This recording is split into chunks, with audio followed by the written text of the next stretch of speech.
Serial तुमसे तुम तक के आने वाले अपकमिंग ट्रैक में अब एक बहुत बड़ा टर्न आ चुका है, जहां पर हम सभी देखने वाले हैं कि अनु को फाइनली वह किताब मिल चुकी है जो उसे ख्वाबों में राजनंदिनी के हाथों में दिखी थी।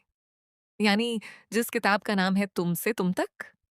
और वह किताब किसी और ने नहीं, आर्यवर्धन ने राजनंदिनी को गिफ्ट करी थी।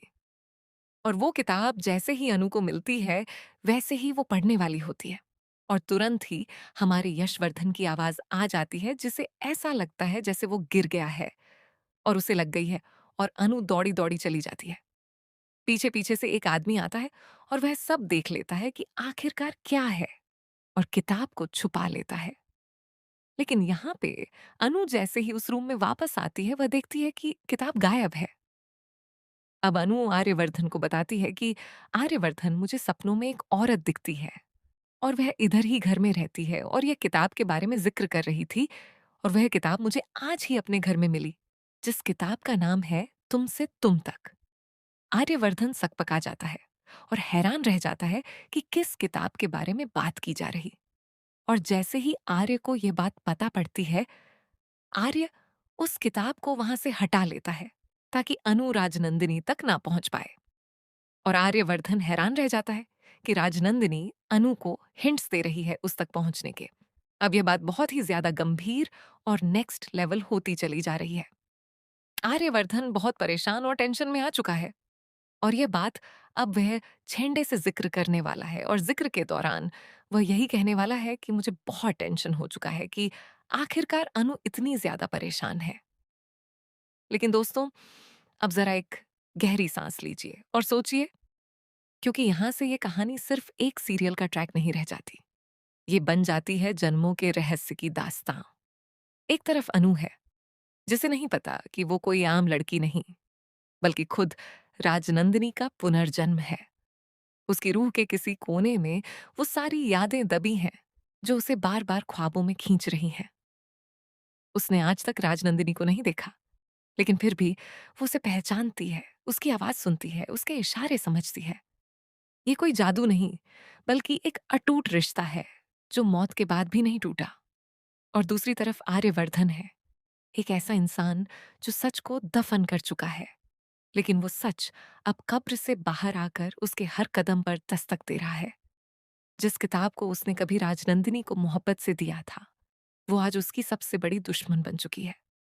सोचिए, वो किताब जिसके पन्नों पर कभी प्यार के लफ्ज लिखे गए होंगे, आज उन्हीं पन्नों से एक ऐसी सच्चाई फूट रही है जिसे आर्यवर्धन अपनी जान की कीमत पर भी छुपाना चाहता है। लेकिन जो सच एक बार हवा में घुल जाए, क्या उसे कोई दीवार रोक सकती है? जो राजन एक बार सपनों में उतर आए, क्या उसे किताब छुपाकर मिटाया जा सकता है? सोचने वाली बात यह भी है कि जब अनु को किताब मिली, तो ठीक उसी वक्त यशवर्धन गिरकर घायल हो जाता है। क्या यह महज एक इत्तेफाक है, या राजनंदिनी की आत्मा ने जानबूझकर अनु को किताब से दूर कर दिया? या फिर ये आर्यवर्धन की कोई साजिश थी, जिसने अनु की नजर बचाने के लिए अपने ही भाई को खतरे में डाल दिया? हर सवाल के साथ ये रहस्य और गहरा होता जा रहा है। और वो अनजान आदमी जो पीछे से आता है और किताब चुरा लेता है, क्या वो आर्यवर्धन का भेजा हुआ कोई वफादार है, या कोई तीसरी ताकत जो राजनंदिनी और अनु को कभी आमने सामने नहीं आने देना चाहती? हर कोई इस खेल में अपनी चाल चल रहा है, लेकिन किसी को नहीं पता कि आखिरी मोहरा राजनंदिनी की आत्मा के हाथ में है, और वो मोहरा अनु है। आर्यवर्धन अब टूट चुका है। उसकी आंखों के नीचे रातों की नींद गायब है। उसके माथे पर टेंशन की लकीरें साफ दिखती हैं। वो झंडे के सामने अपनी बेबसी कबूल करता है, लेकिन क्या वो अपना असली गुनाह भी कबूल करेगा, या फिर झंडे के सामने भी एक नया नाटक रच देगा? वो कहता है, मुझे बहुत टेंशन हो चुकी है कि अनु इतनी ज्यादा परेशान है। लेकिन सच तो ये है कि अनु की परेशानी का सबब वो खुद है। उसकी ही छुपाई हुई सच्चाई अनु को अंदर ही अंदर जला रही है। और अब तो राजनंदिनी खुद आकर अनु को इशारों से बुला रही है। वो हर ख्वाब में, हर सरसराहट में, हर खामोशी में अनु से कह रही है, मेरे पास आओ, मुझे मुक्ति दिलाओ। आर्यवर्धन के लिए ये सबसे खौफनाक बात है, क्योंकि राजनंदिनी की मुक्ति का मतलब है उसकी अपनी जिंदगी का सबसे बड़ा राज खुल जाना। और क्या आप जानते हैं वो राज क्या है? क्यों राजनंदिनी एक बंद कमरे में कैद है? क्यों आर्यवर्धन उसे जिंदा नहीं रहने देना चाहता, लेकिन मार भी नहीं सकता? क्या राजनंदिनी कोई जुर्म है, या खुद आर्यवर्धन का कोई काला सच जो उस कमरे में चार दीवारों के बीच सिसक रहा है? अब आगे की कहानी सुनिए, क्योंकि अब हम देखने वाले हैं कि अनु धीरे धीरे राजनंदिनी के और ज्यादा नजदीक जाने वाली है, क्योंकि राजनंदिनी खुद ही उसे नजदीक लेकर आने वाली है। और यह बात आर्यवर्धन को नहीं सुहाने वाली, क्योंकि आर्यवर्धन नहीं चाहता कि अनु और राजनंदिनी का राज एक दूसरे को पता पड़े। लेकिन दोस्तों, होगा तो यही कि राजनंदिनी अनु को खुद के पास खींच कर ले आ ही जाएगी, क्योंकि है तो अनु राजनंदिनी ही। राजनंदिनी का पुनर्जन्म अनु ही है, और अनु ही मोक्ष का द्वार बनेगी राजनंदिनी के लिए। और राजनंदिनी को जो मुक्ति मिलेगी वह अनु के द्वारा ही मिलेगी। आने वाले अपकमिंग ट्रैक में राजनंदिनी जिस कमरे में कैद है, उस कमरे में अब अनु जाने वाली है, और उस अनु को उस कमरे में राजनंदिनी दिखने वाली है।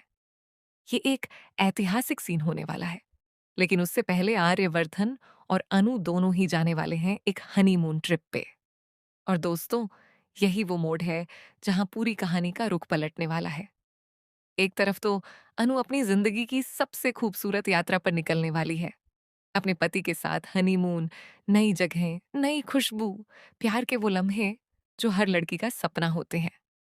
लेकिन क्या आर्यवर्धन की नीयत में सिर्फ प्यार है, या ये हनीमून ट्रिप असल में एक चाल है, अनु को सच्चाई से दूर ले जाने का एक बहाना?